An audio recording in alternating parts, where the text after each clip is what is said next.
ายดีสบายดีสบายดีเอา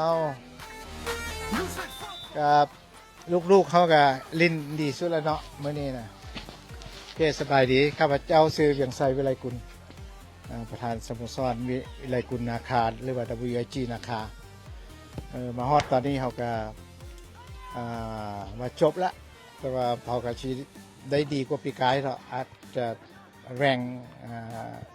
ที่5ที่6ที่7ที่8เนี่ยนะเขาจะอยู่ในระดับนี้แต่ก็เข้าเป้าข้าพเจ้าแล้วเพื่อเขาตั้งใจไว้ก็คือซิมาฮอตรอบ8ทีมเขาจะเข้ารอบ8ทีมในครั้งหนึ่งและสิ่งสำคัญเราได้เจอทีมที่ว่าอันดับโลกเนาะแล้วก็เขาเลือกทีมเดียวที่เข้ามารอบ8ทีมนี่ก็ทีมลาวมีแต่ทีมเดียวนี่เขามาฮอตจุดนี้แล้วก็คิดว่าลูกล้านหมดทุกคนก็เฮ็ดให้พวกเราได้มวลซืนภูมิใจมาเนาะจนฮอตตอนนี้แล้วก็ยอมรับเขาเจ้าเก่งเนาะโอเคเขาก็มีการผิดพลาดแรกๆท่านเนาะเสียประตูแรกครับโดยการเสียประตูง่ายๆแล้วก็นักกีฬาก็มีการเปลี่ยนแปลง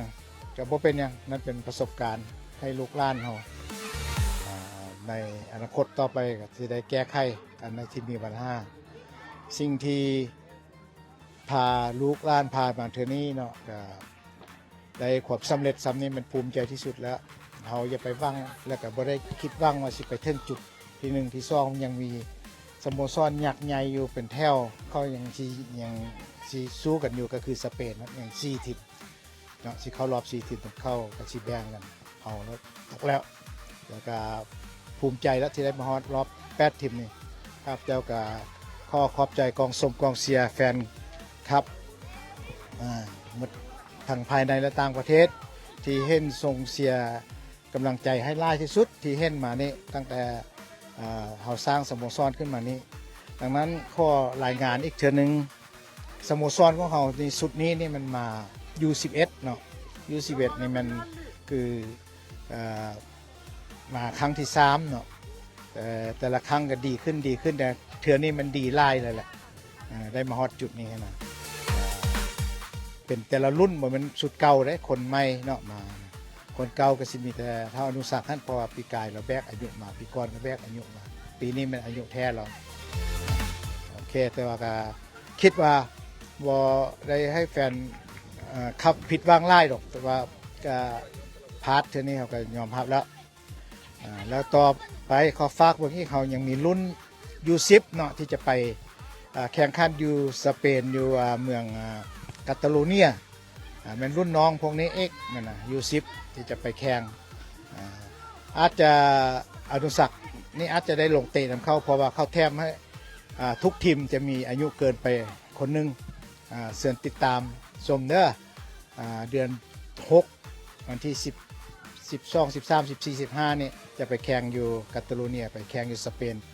มันมีแต่อันนั้นแห่งมีแต่ทีมแข่งมัดเขาเอาแต่16ทีมทั่วประเทศเอาขัดเอาแต่ทีมแข่งเขาแล้วได้แซมของประเทศจีนมาแล้วได้โควต้าไปมันรุ่น10 ปีเด้อนั่นจะเป็นการซืบทอดรุ่นซืบทอดแล้วก็ต่อจากเดือน6วันที่16 17นั่นก็สิมีการไปแข่งขันต่อเป็นรุ่นอยู่14 ปีเราจะไปแข่งป้องอยู่มาดริดนะอยู่เขาเอิ้นแมตช์คัพแล้วก็งานสุดท้ายของยุโรปก็สิแม่นมาป้องกันแชมป์อย่าลืมชมเชียร์ป้องกันแชมป์นี่เป็นงานสำคัญอยู่13ป้องกันแชมป์อยู่โปรตุเกสอันนี้ก็สิแม่นเฮาสิมาอยู่13เพราะว่าจะมีการแข่งขันกันเดือน7วันที่1ที่2ที่3ฮอดวันที่6เป็นเฮาเตรียมพร้อมแล้วงานนี้พลาดบ่ได้เพราะว่าเฮาเป็นแชมป์เขาเจ้าเชิญเฮาต้องได้มาเป็นงานป้องกันแชมป์U13ดังนั้นการที่แข่งU13ปีนี้นี่เขาเจ้าจะมีการเปลี่ยนกติกาหน่อยนึงจะให้นักกีฬาเก่าที่6 คนขึ้นไปแต่ว่าจะมีแถมอายุ over age เกินอีก5 คนดังนั้นปีนี้ก็สิแล้วU13เราก็สิเอาพวกU14ปีกายมาเตะกัน 4-5 คนอันนี้ขอแจ้งไว้ก่อนบ่แม่นว่าเอาเด็กน้อยเกินอายุไปเด้อันนี้เขาแจ้งให้มาว่าให้เอาเด็กน้อยเกินอายุเล่นได้ 5 คนทีมได้เข้าก็เฮ็ดเบิดเขาก็ต้องได้เฮ็ดเพื่อจะแนวได้ชิสนะต้องเฮ็ดตามกฎกติกาของเขาก็เอาลง5 คนเขาก็เอาลง5 คนโอเคแล้วอีกตัวหนึ่งก็มีคำถามมาว่าสโมสรเขานี่มาเท่านี้คือสิได้เบี้ยได้เงินบ่เลือกไปได้แซมแต่ละบอลได้เบี้ยได้เงินข้าพเจ้าก็เบาไปหลายเทื่อละก็บ่ต้องให้มาเป็นห่วงเรื่องนี้นะบ่เงินบ่มีเด้อรางวัลบ่มีเป็นเงินรางวัลจะมีแต่ขั้นกับเรียนขอแจ้งให้อีกทราบอีกเทื่อนึงแล้วก็เว้าต่อกันไปว่าทุกสิ่งทุกอย่างแม่นข้าพเจ้าเฮ็ดเองทำเองได้ลงทุนผู้เดียวใส่ทุนผู้เดียวเพื่อจะสร้างฟันของลูกหลาน3 รุ่นนี้ขึ้นมาให้เป็นนักกีฬาของประเทศลาวให้เป็นทีมชาติ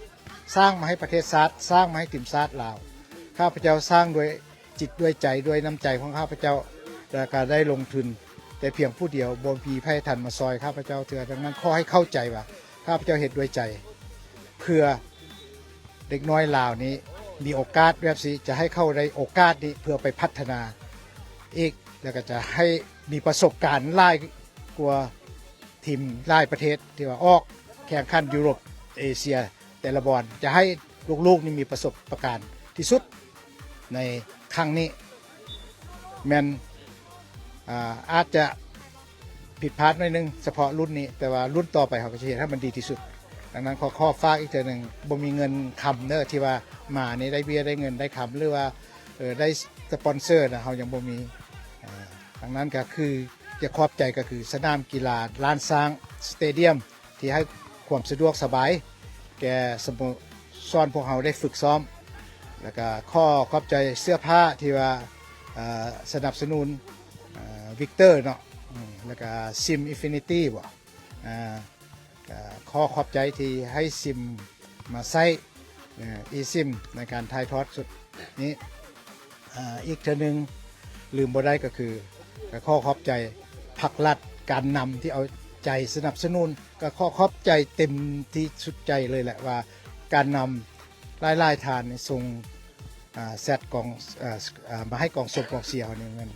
บ่เคยเห็นว่าจะมีลายทอครั้งนี้เนาะก็คือข้อขอบใจการนำที่บ่ทิ่มบ่ปะลูกหลานสุดท้ายก็ข้อฝากให้พ่อแม่ผู้ปกครองและกองสมกองเสียผู้สนับสนุน FC ภายในและต่างประเทศจะเป็นคนลาวหรือคนต่างประเทศที่เสียอยู่กับขอให้เสียต่อไปสนับสนุนลูกหลานนี้ต่อไปข้าพเจ้าเองจะเฮ็ดให้มันดีที่สุดจะเฮ็ดให้มันเด็กน้อยของเฮานี้บ่ว่าแต่ของเฮาทีมสโมสรอื่นยังมาจอยก็ได้ให้ได้ไปเป็นทีมชาติเพื่อจะมาสู้กับโลกสากลต่อไปขอขอบใจ